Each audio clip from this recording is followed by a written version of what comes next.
This 2020-21 Vendee Globe Round the World Race Report is brought to you by Pantanius Professional Race Cover, your tailor-made racing yacht insurance. Approximately 10 hours ago, Thomson Racing released this team statement.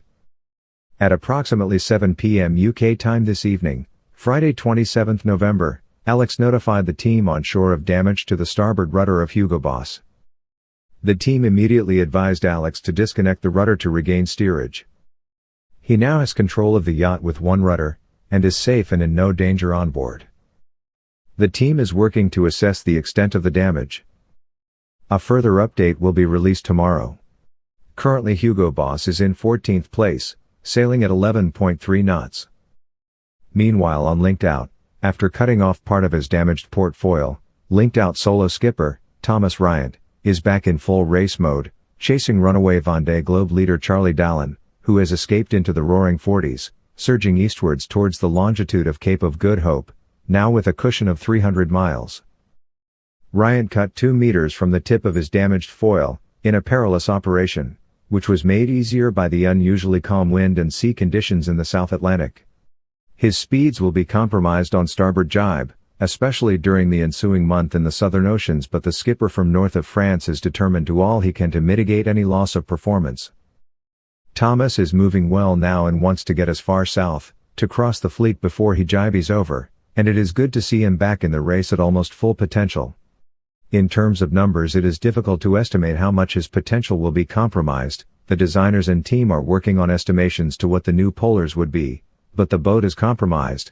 We don't have the righting moment that we used to, but whether that is 10% or 20% we don't know yet. It might be 2 or 3 or 4 knots when the boat is being used at full potential. Team manager Marcus Hutchinson suggested. With more than 300 miles of a lead, Charlie Dallin will be able to modulate his speed in the south on the Vendee-designed Apivia.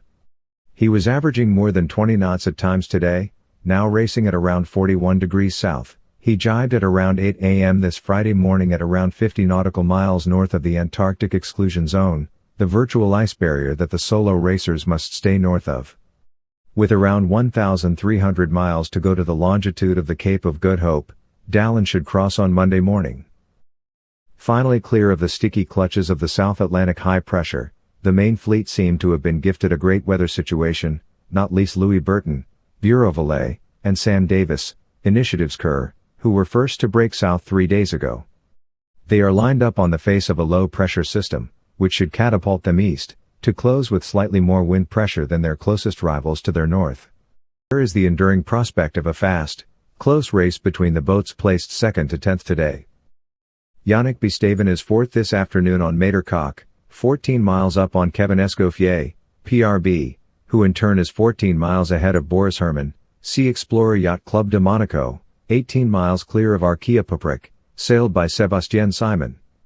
Further to the south, Burton and Davis are 12 and 50 miles behind Simon.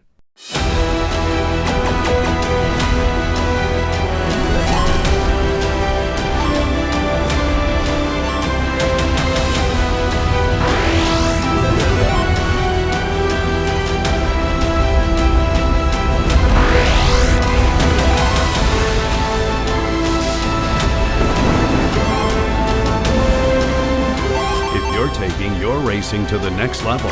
Make sure your insurance is up to the challenge. Pantanius Professional Race Cover. See our Vendee Globe reports on youtube.com World on Water, or our website, boatson.tv. This 2020-21 Vendee Globe Round the World Race Report was brought to you by Pantanius Professional Race Cover, your tailor-made racing yacht insurance.